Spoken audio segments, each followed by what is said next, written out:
You've gained some knowledge to add on to your skill set. Now I've come here for asking you to develop something so that it could help me in my research. Basically, it's all about uh, as it says, automated video data extraction. I want you to develop an automated video extraction tool. I'll go into details soon. Like, I have a video data in front of you, and I want you to extract certain details from it. The first thing, let me actually talk of. I am Sahi Darsini, and I've just completed my second year in civil engineering. So civil engineering has a part called transportation engineering in it, wherein we deal with pavement engineering, basically, wherein you make roads and then planning of the city roads, and then we also deal with autonomous vehicles, motion planning, and we also have, like, we actually deal in all types of transport. So a basic wiki definition would show this, but I won't repeat it. It's all about including of technology and scientific principles in the normal functioning of how we move from one place to other. So here, I would like to tell you, in Bangalore, there's a city called Electronic City, if anybody of you is from here, wherein it's completely instrumented with various kind of cameras and some technologies so as to reduce the congestion problem, because LCTA basically has various kind of companies over there, and there are many commuters going here and there. So the congestion management strategy for a traffic or a transport engineer would be like, you would try to implement certain traffic management strategies, but when you have to implement certain traffic management strategies, like creating a one-way or building a separate bridge or something, do you think you can really implement it and say that, this is not working, I'll remove it back? That is not really possible. So here comes the modeling and the simulation part. We particularly use a software called PTV Vissim, if somebody might have heard of it, wherein we model the traffic flow, we model the behavior of traffic, we model each vehicle's behavior, wherein you need to give it a mathematical equation which will give the car, which will tell the car how it has to follow, like how it has to move basically.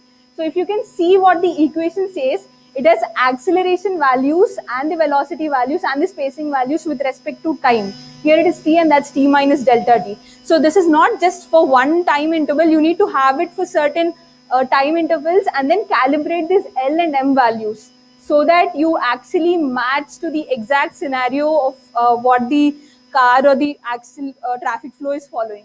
So in order to calibrate those M and N values, you need a hell lot of trajectory data of a certain vehicle which is following. And so I would need a trajectory data. This is the main purpose I want a trajectory data for. So this is just an overview. I would want a trajectory data for many things. Like, this is how I define a trajectory data, like the sampled a finite sequence of timestamp locations. I use it for many things, like for example, if I have a trajectory, if I can actually, like if you know a human behavior in autonomous vehicles, if I have to motion plan how I have to overtake a vehicle, I would generally tend to observe many overtaking behaviors and then do it. So how do I observe these behaviors? I need the trajectory data for it. So that is how I need it. And then the different ways you could do it using the GPS, video camera, RFID, vehicle to vehicle and vehicle to infrastructure communications, but these are all very costly. If you want GPS data, I want 100 vehicles, I need to install 100 GPS in all the vehicles. That's not really economical. So what would be the simplest way? That would be a video. I'll capture a video and then I want all the data from it. Like, what basically I want you to do is classify and count the vehicles, the most simplest thing, wherein I want the size of each vehicle and then you can classify it as a truck or something, and then count them.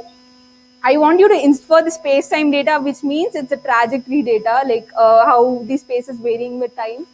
And then the velocity and acceleration. For this velocity and acceleration, you could use the differentials of dx by dt, but for that, the x positions and the y positions need to be very accurate and very smooth enough. So that needs to be ensured. And space and time headway calculations, by this I mean the distance between two cars. Like, if I have one car in my view, I want the space headway distance and the time headway distance which it has with the surrounding vehicles. If I have to do it manually, then I have to do so many calculations, do this and that, and then to get these. But these are actually very much useful in my field. so as to like tell how much gap that person is accepting or how much gap he can like skip through. So this could be a really helpful thing, and it has to be openly available and easily implemented, obviously. And this is really very important if like all of you are fine with the idea of intersection, wherein you have 4 different roads, like 2 different roads mixing up. So at an intersection, if you can see, you have 12 different flows. Like each side you have one like this. From each side you can have 3 different flows. So basically, if I have a video of that intersection, I just don't want you to count the vehicles where they are, but I want you to identify the flow of the vehicles. If a vehicle is flowing from here, this direction to this direction, I mean south to west, I want you to identify that there's one vehicle going from south to west. Like differentiate between the flow and the number of vehicles and the type of vehicles as well.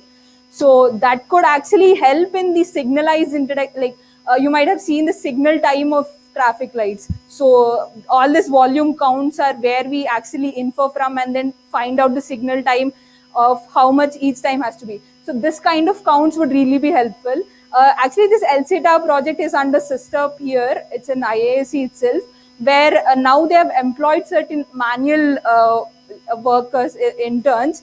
They have asked them to count. They've given them a video and count the direction flows, all the directions. So that's literally so much of manual working hours. So if this could be done efficiently, then like we're already done.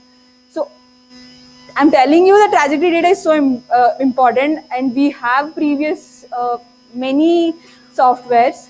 Like the NG video is the most popular one. It has been used by the MIT itself, and we have got the NGSIM trajectory data. But it's, I don't know why, but it's no more available. It was available open previously, and there are others, like they're all developed. These are mostly Indian oriented.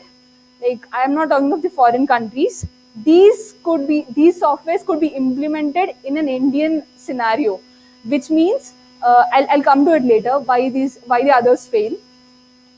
They have basically used some vanishing point methods, and camera calibration technique was the basic one, the pinhole camera model. And then what they have done is, for the initial intrinsic parameters of the camera, that we already know. For the extrinsic parameters of the camera, to know its pan, roll, and tilt angles, they have just measured the actual distance in the videos and then got it back. If you can just refer the papers, you'll easily get into what it is. So all these are fine. There are recent startups on these exclusively called Data from Sky and DeepSense, and they doing really well for foreign conditions, wherein you send them a video and they analyze whatever you want and then give you back.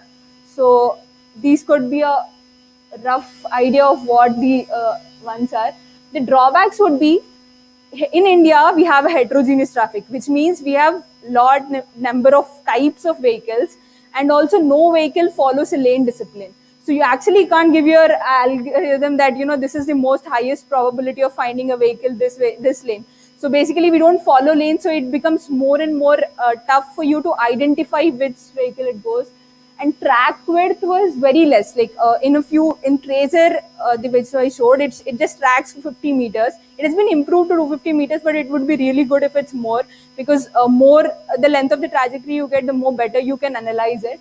And then the best working are the semi-automated ones, which means you have to click on each vehicle and manually just keep tracking their coordinates and keep track of them. But even those won't work well with low light conditions and drastic weathers. And then we have restrict on camera angles, wherein the camera has to be placed in one single way as well. But they have not been tested for drones or even moving cameras. So, and then to a non-programmer, if it's C++ implemented or some, because it would really be hard to implement it. So this is my last slide. And then, so basically general challenges which I would want you to address for is the occlusion and the perspective error. Perspective error could probably be like addressed by the transformation technique, but occlusion is basically like if a truck comes and obstructs a smaller vehicle, which means that the smaller vehicle's trajectory is being lost. So I still want the trajectory of the smaller vehicle to be continuously tracked for. So that is a main thing which has to be probably handled with. And then typical intersection flows, that is what a typical intersection looks like. And I was telling how I want the classification of the flow as well as the numbers. And then these are the heterogeneous conditions which I was talking of. All the three vehicles, no lane discipline. So if most of the foreign algorithms tend to classify this as one single object. So they're not able to literally classify it as any vehicle. No vehicle has this much of breadth. And similar issues like this where they won't follow lanes and grouping. So that is how, those are the typical issues which I want you to address in the Indianized situations. So if one of you could probably get a trajectory tool for me soon, then that would really helpful. You can't even imagine how helpful it could be for me to analyze many things in transportation engineering. I would rather remember you. Thank you.